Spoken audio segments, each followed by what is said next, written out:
Perkenalkan, nama saya Hawila Tabita Merari Rampengan dengan NIM 190611029291 dari kelas Manajemen Retail 6B5 Fakultas Ekonomi dan Bisnis, jurusan Manajemen Universitas Samratulangi Manado. Saat ini saya akan menjelaskan materi mengenai manajemen pelayanan konsumen dan hubungan pelanggan yang ditugaskan oleh dosen pengampu kami, Dr. Imelda Ogi, Sarjana Ekonomi, Magister Manajemen. Dan saat ini langsung saja pada pembahasan materi. Pengertian pelayanan konsumen. Pelayanan konsumen yaitu perusahaan yang memiliki pengetahuan, mampu dan antusias dalam menyampaikan produk dan layanan kepada konsumen internal maupun eksternal dengan cara dapat memuaskan kebutuhan baik yang teridentifikasi maupun tidak teridentifikasi untuk hasil akhir yang positif. Beberapa cara memberikan pelayanan kepada konsumen. Yang pertama, personalized, yaitu memberikan pelayanan dengan sepenuh hati kepada pelanggan secara personal, yaitu dengan cara menyebut nama pelanggan pada waktu berhubungan sambil tersenyum. Yang kedua, memorable, memberikan pelayanan yang akan selalu dikenang oleh pelanggan, misalnya dengan cepat tanggap membantu permasalahan pelanggan. Memberikan pelayanan yang akan selalu dikenang tidak harus mahal, bisa berupa pelayanan kecil tetapi memberikan makna yang sangat besar, misalnya memberi perhatian secara khusus kepada pelanggan tersebut. Dan yang ketiga, timely. Saat ini bukan zaman memberikan pelayanan yang lambat kepada pelanggan. Pelanggan yang menggunakan produk atau jasa perusahaan adalah pelanggan yang sibuk dan istimewa. Jadi perusahaan sudah seharusnya memberikan pelayanan yang terbaik dan secepat mungkin kepada pelanggan atau konsumen tersebut.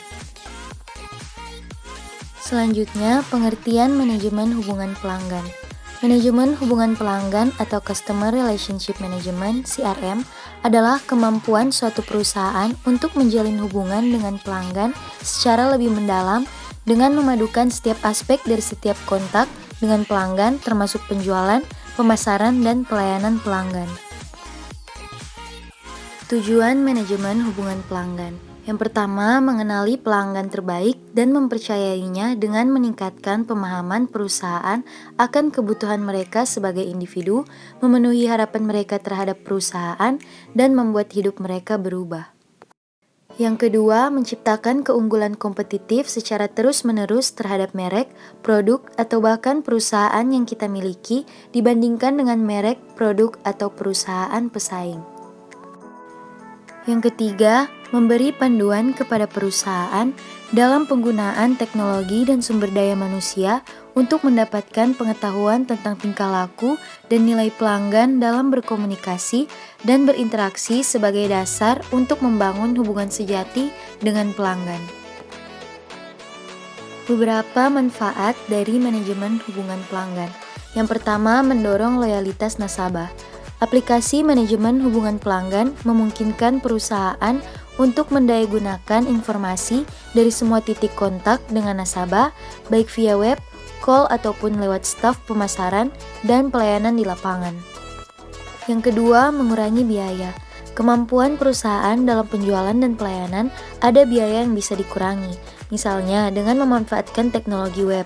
Aplikasi manajemen hubungan pelanggan memungkinkan penjualan atau pelayanan dengan biaya lebih murah dalam sebuah skema program pemasaran yang spesifik dan terfokus. Yang ketiga, meningkatkan efisiensi operasional. Otomatisasi penjualan dan proses layanan dapat mengurangi risiko turunnya kualitas pelayanan. Pengguna teknologi web atau call center misalnya akan mengurangi biaya serta proses administrasi yang mungkin timbul. Yang keempat, peningkatan time to market. Aplikasi manajemen hubungan pelanggan memungkinkan kita membawa produk ke pasar dengan lebih cepat dengan informasi pelanggan yang lebih baik. Dan yang kelima, peningkatan pendapatan. Aplikasi manajemen hubungan pelanggan menyediakan informasi untuk meningkatkan pendapatan dan keuntungan perusahaan. Strategi manajemen hubungan pelanggan. Yang pertama, berusaha mengenal pelanggan secara personal. Yang kedua, menyimpan data pelanggan dengan membangun basis data yang terdiri dari nomor telepon dan alamat rumah. Yang ketiga, mempelajari preferensi dengan menganalisis data yang diperoleh melalui survei dan jajak pendapat. Yang keempat, melakukan riset pelanggan. Yang kelima, bersikap jujur kepada pelanggan. Dan yang keenam, mengakui jika terjadi kesalahan, masalah, atau penundaan.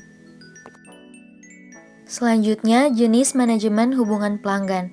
Yang pertama, CRM operasional. Mengotomatisasi beberapa fungsi pemasaran, penjualan, dan layanan dukungan. Untuk fungsi pemasaran, misalnya, sistem mengotomatisasikan tugas yang berulang seperti memposting informasi pemasaran di media sosial dan mengirimkan email pemasaran otomatis pada waktu tertentu kepada pelanggan. Yang kedua, CRM analitis. CRM analitis membantu perusahaan menambang dan memproses informasi tentang pelanggan dengan lebih baik. Sementara CRM operasional menghubungkan pelanggan dengan penjualan, CRM analitis membantu untuk memahami karakteristik pelanggan. Dan yang ketiga, CRM kolaboratif. CRM kolaboratif memungkinkan tim dari berbagai fungsi bisnis atau proses kerja untuk berbagi informasi tentang pelanggan. Perusahaan dapat meningkatkan pertukaran informasi antar departemen seperti pemasaran, riset dan pengembangan, produksi, logistik, dan layanan pelanggan. Selanjutnya, contoh CRM atau Customer Relationship Management. Yang pertama, CRM pada website. Salah satu contoh CRM adalah penambahan form pada website. Biasanya, form yang disediakan perusahaan akan berisi pertanyaan seputar bantuan yang bisa diberikan kepada pelanggan. Yang kedua, CRM pada email. Subscription atau email langganan pada contoh CRM adalah salah satu cara industri dalam mengumumkan promo atau hal-hal yang sekiranya dapat menarik atensi pelanggan. Dan yang ketiga, CRM pada aplikasi. Sedikit berbeda dengan website dan email, contoh CRM pada aplikasi umumnya menggunakan fitur rating dan kolom komen yang bisa diisi oleh konsumen. Demikianlah penjelasan materi mengenai manajemen pelayanan konsumen dan hubungan pelanggan.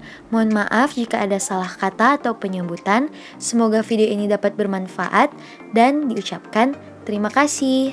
Dadah!